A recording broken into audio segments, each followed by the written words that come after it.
You have been conditioned, programmed from birth to believe that politeness equals virtue, that being agreeable is the same as being good, that if you smile enough, defer enough, soften yourself enough, the world will reward you with respect, opportunity, and power. It is a beautiful lie, and you have been living inside it. The truth is far more uncomfortable. Politeness, the way you have been taught to practice it, is not a social grace. It is a social contract you never agreed to, one where you give away your power in exchange for the fleeting comfort of not making waves. You think you are being professional. You think you are being strategic. In reality, you are telegraphing weakness to everyone around you. You are painting a target on your back and handing out arrows. Machiavelli understood something that your teachers, your parents, and your well-meaning mentors either did not know or refused to tell you. The world does not reward the meek. It does not crown the compliant. History is written by those who understood that respect is not given to the kind. It is given to the competent, the controlled, and the strategically dangerous. Right now, in this moment, you are engaged in behaviors so small, so seemingly insignificant, that you do not even register them. But these micro-habits are eroding your reputation like acid on metal. They are stripping away your authority, your credibility, and your influence, one interaction at a time. And the worst part, you think these habits make you look good. What we're about to dissect are 7 specific behaviors. Invisible acts of self-sabotage that you perform dozens of times a day. In emails, in meetings, in casual conversations. You had been told these habits are polite. They are not. They are tactical errors. And in the game of reputation and power, errors are not forgiven. They are exploited. If you eliminate even half of these habits, you will notice something strange. People will start treating you differently. They will not know why. They will not be able to articulate it. But something in their primal brain will recognize that you are no longer prey. You are no longer the person they can interrupt, dismiss, or exploit without consequence. This is not about becoming cruel. Cruelty is the tool of the insecure. This is about becoming precise, calculated, unreadable. This is about mastering the most dangerous weapon you possess, your behavior, and wielding it with the cold efficiency of a Renaissance prince who understood that survival requires more than good intentions. It requires strategy. Let us begin. The first habit is what I call the preemptive apology. You deploy it constantly. Someone bumps into you and you say sorry. You need to ask a question, and you begin with sorry to interrupt. You send an email, and you open with sorry for bothering you. You are hemorrhaging status with every utterance. Understand what an apology actually is. It is an admission of wrongdoing. It is a debt you pay to restore balance after you have caused harm. But when you apologize for things that are not your fault, for existing, for speaking, for taking up space, you are paying a debt you do not owe. And every time you do this, you devalue the currency of your words. There is a concept in behavioral psychology called learned helplessness. When an organism is repeatedly subjected to an aversive stimulus it cannot escape, it eventually stops trying to escape even when escape becomes possible. Your constant apologizing is teaching the people around you that you are helpless, that you view yourself as a burden, that you do not believe you have the right to occupy the same space as them. This is not politeness. This is submission, and submission invites domination. Think about the people you respect most in your professional life. Do they apologize for asking questions? Do they apologize for their presence? No. They assume their contributions have value. They assume their time matters. And because they assume it, others believe it too. Here is the Machiavellian correction. Replace apology with appreciation. Instead of sorry I'm late, you say thank you for waiting. Do you feel the shift? The first positions you as someone who has failed and needs forgiveness. The second positions you as someone of value who appreciates cooperation. The power dynamic inverts completely. Instead of sorry to bother you, you say thank you for your time. You are not bothering them. You are engaging in a mutual exchange. Frame it that way. Reserve your apologies for actual transgressions. When you cause real harm, apologize with precision and then move forward. For everything else, silence is superior to submission. The moment you stop apologizing for your existence is the moment people stop questioning whether you deserve to exist in that space. The second habit is the anxiety smile. You know exactly what I am talking about. Someone criticizes you unfairly. Someone makes a cutting remark. Someone disrespects your boundary. And what does your face do? It smiles. A tight, nervous, reflexive smile that betrays everything your words are trying to accomplish. This is one of the most damaging tells in human interaction, and you are likely completely unaware you are doing it. In primatology, there is a behavior called the fear grimace. When a lowest status chimpanzee encounters a dominant male, it pulls back its lips to expose its teeth. This is not a smile of happiness. It is a display of submission. It communicates, "I am not a threat. Please do not hurt me." When you smile during conflict, during criticism, during moments when you should be holding your ground, you are performing the exact same ritual. You are signaling to the other person's unconscious mind that you accept their dominance, that their aggression is working, that you are afraid. The person watching you processes this on a level beneath conscious thought. They see your mouth smiling and your eyes uncertain, and their brain registers incongruence. You become untrustworthy, not because you are dishonest, but because your signals are mixed. A leader's external state matches their internal state. When you smile through discomfort, you appear weak and deceptive simultaneously. Worse still, you are rewarding bad behavior. Every time someone disrespects you and you smile in response, you are training them like a laboratory animal. You are teaching them that disrespecting you produces no negative consequence. In fact, it produces a positive one. You become warmer, more accommodating, more eager to please. Machiavelli wrote that it is better to be feared than loved if you cannot be both. But even more important than either is to be respected. And respect requires congruence. If the situation is serious, your face must be serious. If someone crosses a line, your expression must communicate that a line has been crossed. The correction is simple but requires practice. When someone says something disrespectful or inappropriate, you do not smile. You do not frown either. Anger is a reaction, and reactions are weaknesses that can be exploited. Instead, you go neutral. You relax every muscle in your face. You look at them directly, and you wait. This is called the void technique. You create a silence, a blank space where they expected a reaction. That silence forces them to confront their own words without the comfort of your emotional response. They will become uncomfortable. They will try to fill the silence. They will backtrack or clarify or reveal more than they intended. In that moment, you have flipped the script. They are now the ones seeking your approval. Stop smiling when you are not happy. Your face is a weapon. Use it strategically. The third habit is over-justification. Someone asks you to do something you do not want to do. You say no, but you do not stop there. You launch into an elaborate explanation. I cannot make it because I have this thing, and also my schedule has been crazy, and honestly, I have been dealing with some personal issues, and I just do not think I can commit right now. You are vomiting words, and every word is a liability. There is an acronym used in recovery communities and negotiation training. It is called JI. Justify, argue, defend, explain.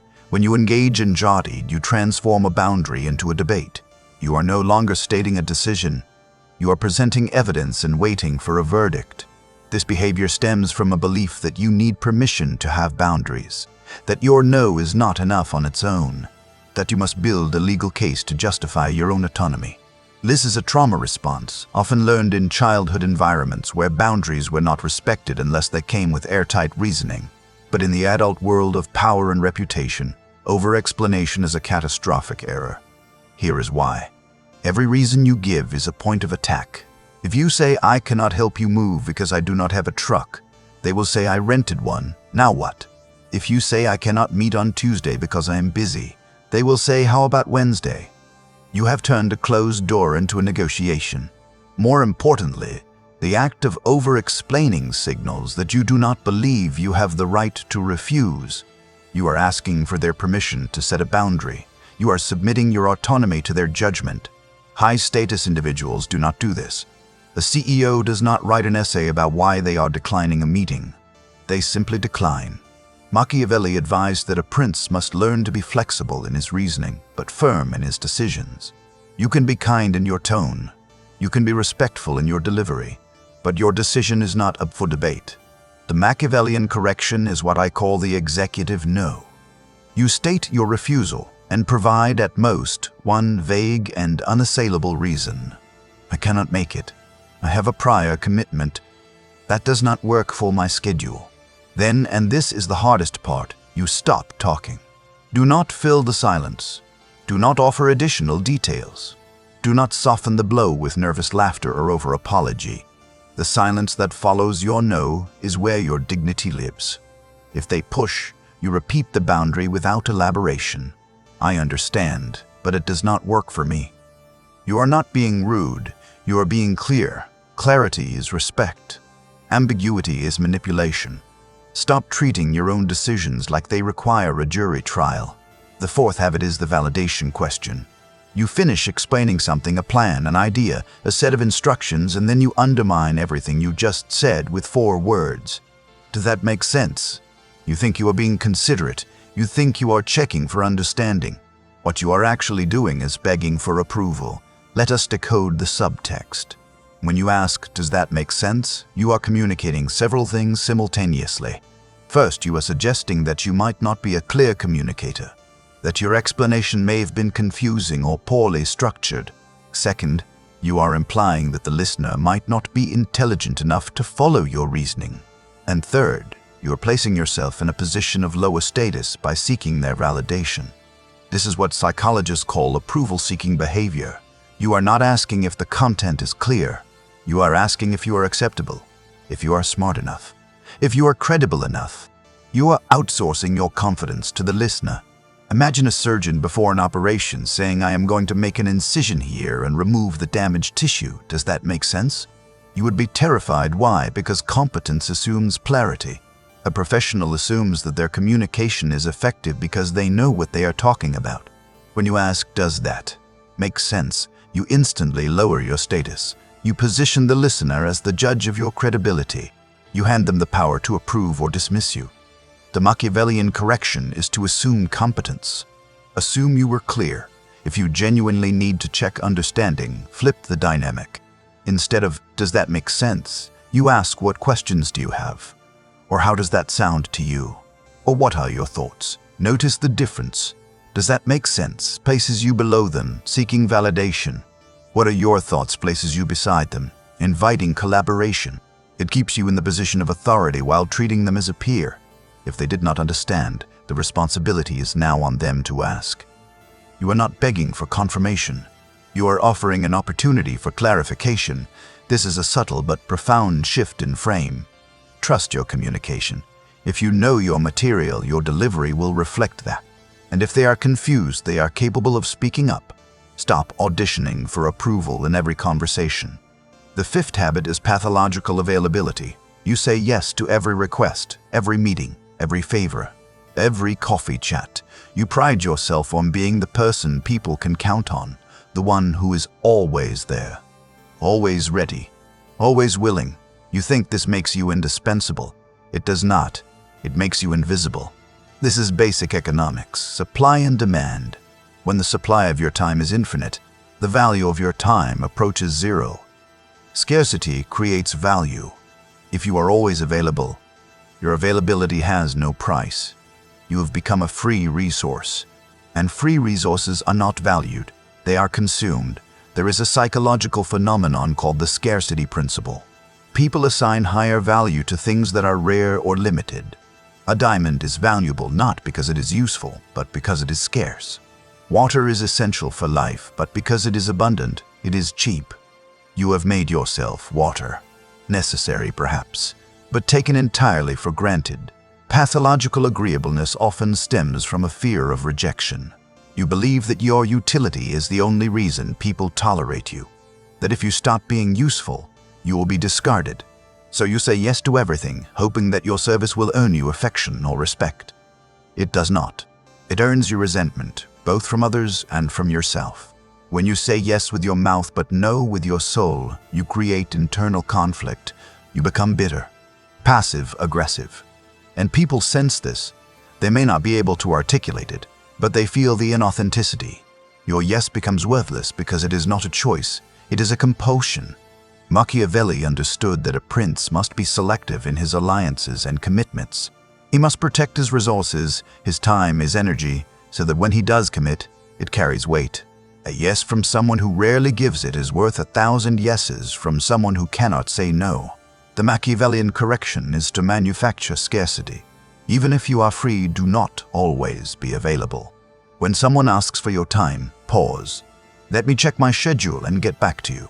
This single phrase transforms your time from an open resource into a managed asset. Start saying no to small, low-value requests so that you have the capacity to say yes to the things that actually matter. Your reputation is not built on how many people you help. It is built on the quality and impact of the help you provide. Stop setting yourself on fire to keep others warm. They will not thank you for your ashes. They will simply find another source of heat.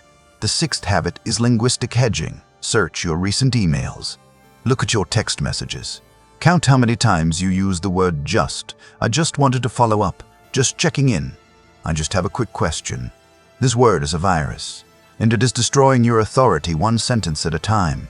Hedging language includes words like just, maybe, sort of, kind of, perhaps, possibly. These are qualifiers. You use them to soften your statements, to make yourself smaller, to avoid seeming aggressive or demanding. But what they actually do is communicate uncertainty. When you hedge, you signal to the listener that you do not fully believe in what you are saying. And if you do not believe it, why should they? Linguists call this minimizing language. It is a protective behavior used by people who are afraid of their own authority. You shrink your request before anyone else can shrink it for you. You preemptively diminish yourself to avoid rejection. But here is the dark irony. When you minimize your language, people subconsciously minimize your value. If you say, "I just wanted to ask," you are framing your request as an imposition before they even hear it. You are apologizing for your intent before you have stated it. Imagine a general addressing troops saying, "We are maybe going to sort of try to take that hill if that is okay with everyone." You would lose faith immediately. Leadership requires certainty. Ambiguity creates anxiety. When you hedge, you make the people around you uncomfortable because they cannot feel your backbone. Humans are wired to follow confidence, not competence. This is a cognitive bias and it is exploited constantly. A person who speaks with certainty, even if they are wrong, will often be believed over a person who speaks with hesitation, even if they are right. The Machiavellian correction is a linguistic purge. For the next 7 days, delete every instance of just, maybe, sort of, and kind of from your communication. Before you send an email, read it back. Remove the hedges. It will feel aggressive. It will feel too direct. Resist the urge to soften it. I am following up on the report. Not, I am just checking in. I have a question about the timeline. Not, I just wanted to ask real quick. You are not being rude. You are being clear. And clarity is a form of respect. Stop apologizing for your own intent. Your words have value. Speak them as if you believe that. The seventh and final habit is self-deprecation. You make jokes at your own expense. "Oh, I am such a disaster. I am terrible with names. I am a complete mess today." You think this makes you relatable, humble, approachable. It does not.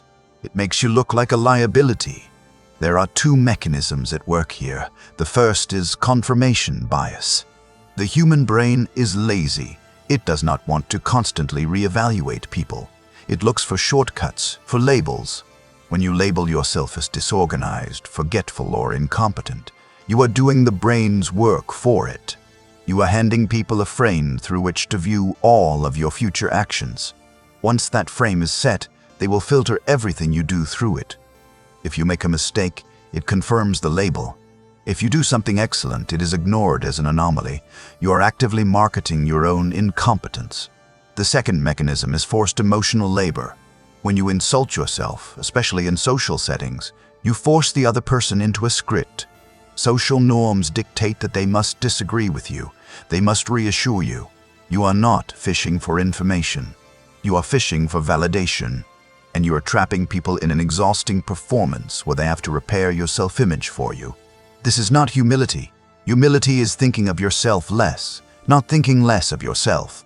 True humility is quiet, competence. It is doing excellent work without needing to announce it. Self-deprecation is the opposite. It is loud incompetence. It is announcing your flaws and waiting for applause. Machiavelli wrote that a prince must appear to have virtues, but he must be flexible enough to act without them when necessary. The key word is appear. You control the narrative. You control how people perceive you. When you narrate your own incompetence, you are surrendering that control. The Machiavellian correction is to separate behavior from identity. If you make a mistake, own it, correct it, and move on. I made an error in the report. Here is the corrected version. You do not say, I am so stupid, I always mess up numbers. The first is accountability. The second is identity assassination. If you want to display humility, do it by elevating others. Highlight their contributions. Acknowledge their expertise. This makes you look secure and generous. Self-deprecation makes you look insecure and desperate. Stop handing people reasons to doubt you. If they are going to doubt you, make them work for it. So why do we do these things? Why do we apologize when we are not wrong? Why do we smile when we are angry? Why do we shrink our language and narrate our failures? Because we are terrified of our own power. Carl Jung taught that every person has a shadow, the part of the psyche that contains everything we have been taught to repress: our aggression, our selfishness, our capacity for conflict. From childhood, you were taught that these traits are bad, that anger is wrong, that saying no is selfish, that disagreement is rude, so you buried them. You cut off half of your psyche and locked it away. You became the agreeable one, the nice one, the safe one. But here is the truth that no one wants to say out loud. You cannot be good if you are not capable of being dangerous. A rabbit is not virtuous for not attacking a wolf. It is simply incapable. Virtue requires choice. If you cannot say no, if you cannot defend yourself, if you cannot set boundaries and enforce consequences, you are not virtuous. You are just harmless, and harmless is not the same as good. True power, the kind that Machiavelli described, comes from integrating the shadow, from acknowledging that you are capable of aggression, of refusal, of cold calculation, and then choosing when and how to deploy those capacities. A sword in its sheath is more powerful than a sword that cannot be drawn. The habits we have discussed today, the apologizing, the smiling, the hedging, the self-mockery, these are the behaviors of someone who has rejected their own shadow. You are trying to prove to the world that you are harmless, that you are safe, that you deserve to exist because you take up so little space, and the world looks at you with contempt. Because deep down, everyone knows that a person who cannot protect themselves cannot protect anyone else. When you eliminate these habits, you are not becoming cruel. You are becoming whole. You are integrating the parts of yourself that you have been taught to fear. You are showing the world that you have teeth, not to bite, but so that when you choose not to, it means something. This is not an overnight transformation. Tomorrow you will feel the urge to apologize, to smile when you are uncomfortable, to say just, to shrink yourself. It is a reflex built over decades, but now you see it. Now you can choose. Every time you catch yourself, you have a decision. Do you want to be the person things happen to? Or do you want to be the architect? The next time you walk into a room, try it. Hold the eye contact 1 second longer. Remove the hedges from your language. Accept the compliment without deflection. You will feel the air change. That is not tension. That is gravity. That is the weight of your new reputation settling into place. Welcome to the other side. You are no longer prey. You are a player, and the game has just begun.